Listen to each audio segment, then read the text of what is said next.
Les amis, salut à tous, c'est Pegasus et j'espère que vous allez bien. Très content de vous retrouver aujourd'hui pour cette nouvelle vidéo où nous allons nous intéresser aux plus belles entrées en scène dans le monde du manga.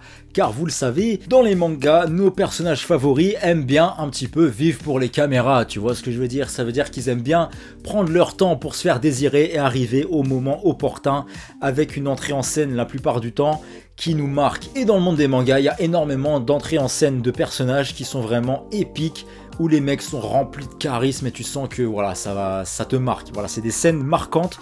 Et dans cette vidéo, on va s'intéresser à 5 entrées en scène parmi plusieurs mangas. 5 entrées en scène qui m'ont vraiment marqué. Bien évidemment, il y en a beaucoup plus. C'est pour ça qu'aujourd'hui, on fait cette vidéo avec 5 entrées en scène. Mais il y aura peut-être une deuxième vidéo de ce genre, donc avec d'autres entrées en scène de personnages, etc.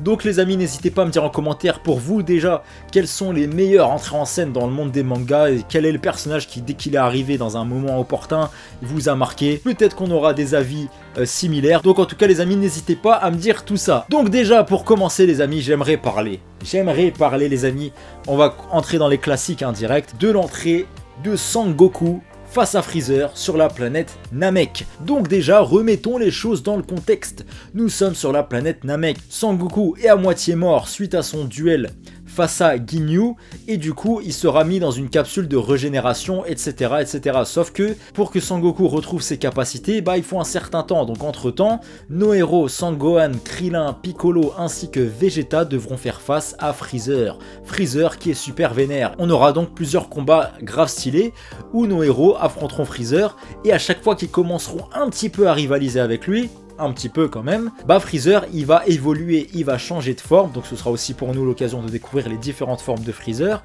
Mais bon, nos héros, successivement, à chaque fois que Freezer va changer de forme, ils vont se faire éclater leur grande gueule. Si bien que Freezer à un moment donné va prendre sa forme finale. Déjà la première fois qu'on a vu Freezer sous cette forme là, personnellement je le trouvais trop magnifique, trop charismatique, etc. Et du coup on a un Vegeta lui aussi qui va prendre cher, qui va se faire défoncer par Freezer et qui va même pleurer, il va pleurer de frustration, il va être tellement frustré de son manque de puissance qu'il va en chialer. Lui le fier prince des Saiyans verser des larmes comme ça, c'est vraiment une scène marquante et du coup il va se faire défoncer la gueule et il n'y a qu'un seul espoir pour tenter de vaincre Freezer, c'est Sangoku.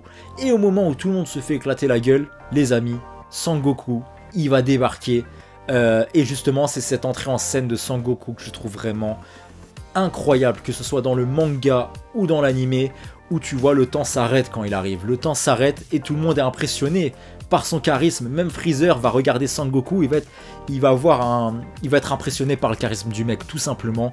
Et suite à ça, Sangoku il va voir Freezer, etc. Malheureusement Vegeta se fera tuer sous les yeux de Sangoku et lui expliquera un petit peu la situation. Et Sangoku portera sur ses épaules en fait tout le poids de son peuple Saiyan, tout le poids du peuple Namek, et il veut les venger tout simplement, il veut les venger en défonçant Freezer, ce qui donnera donc lieu, suite à cette entrée en scène incroyable de Sangoku, un des plus grands combats de l'histoire des mangas, Sangoku Freezer. Bref, je ne vous refais pas l'histoire. En tout cas les amis, dites-moi en commentaire ce que vous pensez de l'entrée en scène de Sangoku contre Freezer, qui pour moi est vraiment incroyable, un classique. On peut encore rester dans les classiques les amis, avec l'entrée en scène bien évidemment de Naruto contre Pain les amis. Alors, petite remise en contexte, Pain était donc à Konoha où il a défoncé la gueule à tout le monde et il va même détruire Konoha. Il va détruire Konoha comme ça, où tu as une planche justement où tu le vois détruire Konoha, planche de Masashi Kishimoto qui est extraordinaire, vraiment elle est ouf, que ce soit d'ailleurs dans le manga ou même l'anime, cette scène dans l'anime est très belle. Et en fait tout le monde est à moitié mort, Kakashi pour de vrai est mort à ce moment là en plus, et c'est la merde, et Naruto de son côté il s'entraînait à maîtriser le mode ermite pour pouvoir rivaliser tout simplement. Et au moment où tout semblait perdu, on a Sakura qui va gueuler Naruto, tu vois, et là pouf, t'as une fumée qui apparaît, tu vois, j'allais dire Sangoku, tu vois Naruto apparaître donc sur son crapaud comme ça, en mode ermite, tu le vois apparaître en mode ermite, donc c'est la première fois que physiquement tu le vois avec ce Kara design là, et la première fois que j'ai vu ça, j'ai pété un plomb. J'avais vu ça en manga la première fois à l'époque, quand j'étais petit, j'ai pété un plomb, je le trouvais trop frais, et son entrée en scène elle est remplie d'attitude, de charisme, et en plus de ça dans l'anime, ce côté là est encore plus renforcé je trouve, avec vraiment des plans très très beaux, une musique derrière qui accompagne tout ça, trop stylé, et tu vois donc Naruto qui débarque et qui voit en fait tout ce bordel, où il dit limite, ouais, on avait dit qu'on devait arriver à Konoha, et on est où là? Et c'est bien Konoha, frérot, Konoha a été détruit pendant que t'étais pas là. Et du coup, Naruto, en plus, il va comprendre que Kakashi s'est fait buter. Et là, on a un Naruto qui va péter un câble, et derrière, bah, j'ai pas besoin de refaire l'histoire, mais le combat Naruto Pain est un classique, bien évidemment. Et tout vient de cette entrée en scène remplie d'attitude, remplie de charisme, où le temps s'arrête quand Naruto arrive. Et cette scène, pour moi, est au même niveau que l'entrée en scène de Sangoku face à Freezer, et au même niveau donc que les entrées en scène que je vais vous présenter dans cette vidéo. Ensuite, les amis, j'aimerais également parler de l'entrée en scène de Atem dans le film Yu-Gi-Oh! Dark Side of Dimension. Alors, donc pour vous remettre dans le contexte, les amis, on est dans un duel entre Yugi et Aigami, tu vois, qui était possédé par l'anneau du Millennium, etc. Le film Dark Side of Dimension se passe donc 6 mois après la fin de Yu-Gi-Oh! Donc Atem, le pharaon, est retourné dans le royaume des morts, etc. Donc il n'est plus de notre monde. Et en fait, Yugi, il va tellement être en difficulté, limite il est à moitié mort, le mec. Ça veut dire que le monde est en danger, il n'y a que Yugi qui peut sauver tout le monde, et Yugi est en train de sombrer, et il va tomber dans les pommes, tu vois, et au moment où il tombe dans les pommes, t'as une grosse lumière qui arrive, et t'as Atem qui débarque. Atem qui prend la place de Yugi dans ce duel, et cette scène-là, pour moi, est vraiment une des plus belles entrées en scène de toute l'histoire de la Japanimation, les amis. Le charisme à ce moment-là de Atem qui va prendre la place de Yugi, bon, certes, il y a un petit côté fanservice, on va pas se mytho dans ce film-là, à ce moment-là, mais c'est du fanservice qui marche, qui te donne des frissons. La première fois que j'ai vu ça à l'époque, je suis sauté de ma chaise, les amis, j'ai crié, j'ai pété un plomb quand il est arrivé. Bon, c'était prévisible qu'il allait débarquer dans ce film-là, mais la manière dont il arrive, la manière dont c'est réalisé, les plans qu'il nous montrent, l'ambiance, le temps s'arrête quand il arrive, et le mec est rempli d'attitude, rempli de charisme. Et surtout, le plus intéressant, c'est que Atem va débarquer, avec son attitude, etc. Il va piocher une carte, il va la jouer, et derrière, il va défoncer Aigami. Et en fait, il va pas dire un mot. Le mec n'a pas besoin de parler pour être charismatique. Le mec est trop frais. Le mec est trop loin, les amis. Et c'est pour moi une des plus belles entrées en scène de l'histoire de la Japanimation, ce moment-là dans le film Yu-Gi-Oh! Dark Side of Dimension. En tout cas, les amis, j'ai fait une vidéo sur ce film. Si vous ne le connaissez pas, n'hésitez pas à aller le voir si vous ne savez pas de quoi parle ce film, parce qu'il n'est jamais sorti malheureusement dans les pays francophones. Donc n'hésitez pas à aller voir la vidéo que j'ai faite sur ce film, les amis.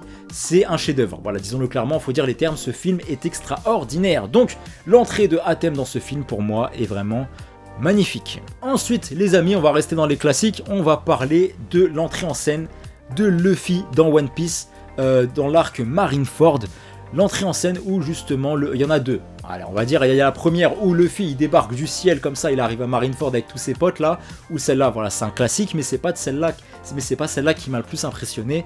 C'est le moment où Luffy fera face aux 3 amiraux de la marine, donc 3 personnages, 2 qu'on connaissait déjà qui étaient très puissants, et un donc Akainu qu'on connaissait pas vraiment à ce moment-là, qui nous est présenté comme un des persos les plus forts, tu vois. Donc les 3 amiraux de la marine nous sont présentés comme des personnages extrêmement puissants où tu te dis personne peut les vaincre, et Luffy en fait il veut sauver son frère Ace qui allait être exécuté à ce moment-là, et du coup pour atteindre Ace, Luffy doit franchir un mur, et du coup il va demander à son pote Jinbei de faire un gros jet d'eau comme ça pour pouvoir débarquer et traverser le mur, tu vois, et Luffy va débarquer, bam, avec son rondin de bois comme ça, dans une pose, la pose de Luffy à ce moment-là, le gars est rempli de charisme, on va pas se mytho, l'attitude de Luffy à ce moment-là, où le gars débarque, il s'en bat les steaks, il y a les 3 amiraux devant lui, mais il s'en fout, il veut sauver son frère et il est prêt à tout pour ça, et voilà, l'arc Marineford, c'est pour moi le meilleur arc de One Piece, il est incroyable, et la manière dont Luffy débarque comme ça,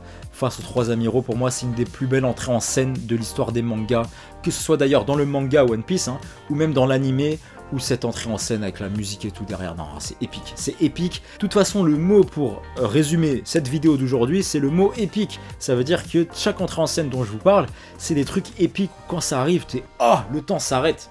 Voilà, ça te marque, et l'entrée de Luffy face aux 3 amiraux à Marineford, c'est magnifique. Et derrière, je vous refais pas l'histoire, hein, mais voilà, l'arc Marineford, incroyable. Et pour terminer cette vidéo, les amis, sur les plus belles entrées en scène dans les mangas, j'aimerais également parler de l'entrée en scène dans Hokuto no Ken de Kenshiro face à Souther. Donc, je vous remets dans le contexte, Kenshiro était grièvement blessé, il devait se faire soigner, etc.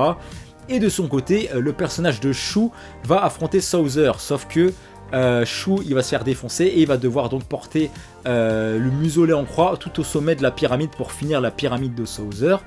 Et en fait, Shu, on sent qu'il va mourir à ce moment-là, tu vois, il fait son chemin de croix sur la pyramide. Et pour moi, cette scène-là déjà est la scène la plus triste de tout le manga Hokuto no Ken, voire même une scène les plus tristes de toute l'histoire des mangas. En plus, Shu, c'est mon perso préféré de Hokuto no Ken. Et du coup, Shu, voilà, il est au sommet de la pyramide et c'est chaud. Tu sens que si Shu meurt, Souther, il va faire ce qu'il a à faire et tout.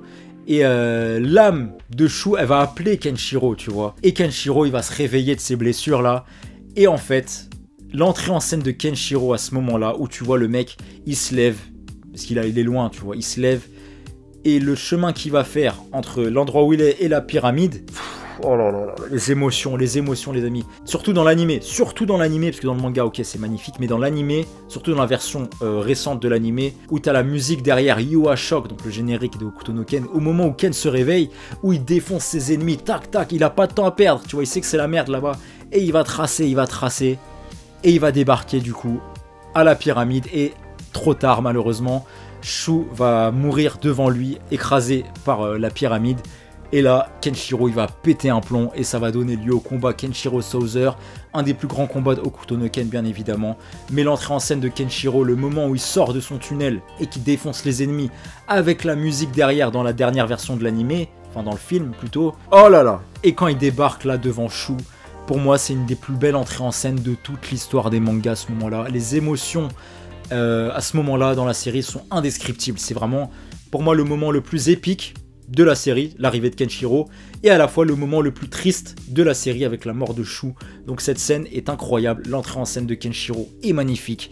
Et si vous n'avez pas vu Hokuto no Ken les amis, c'est très grave parce que c'est vraiment un des plus gros mangas du monde. Voilà, disons-le clairement. En tout cas, voilà les amis, c'était tout pour cette petite vidéo sur les plus belles entrées en scène de nos personnages préférés dans le monde des mangas et des animés. Bien évidemment, on aurait pu en citer plein d'autres, c'est pour ça que je pense qu'il y aura un numéro 2 de cette vidéo, des plus belles entrées en scène dans le monde du manga. Il y aura sûrement un numéro 2, voire même un numéro 3, pourquoi pas. Donc n'hésitez pas à me dire en commentaire les amis ce que vous avez pensé de cette vidéo et si vous êtes plus ou moins en accord avec les 5 entrées en scène dont je vous ai parlé. Et si vous en avez d'autres, n'hésitez pas à me le dire en commentaire car comme je vous ai dit, il y aura sûrement un numéro 2, etc. En tout cas, merci beaucoup d'avoir regardé cette vidéo les amis, j'espère qu'elle vous aura plu. Si c'est le cas, n'hésitez pas à lâcher un com, à mettre un like, à vous abonner, blablabla, vous connaissez le refrain. En tout cas, quant à nous, du coup, on se retrouve très rapidement sur la chaîne, comme d'habitude, pour plein d'autres vidéos, manga, animés, etc. Donc, restez branchés. En tout cas, d'ici là, les amis, surtout, prenez soin de vous. À bientôt.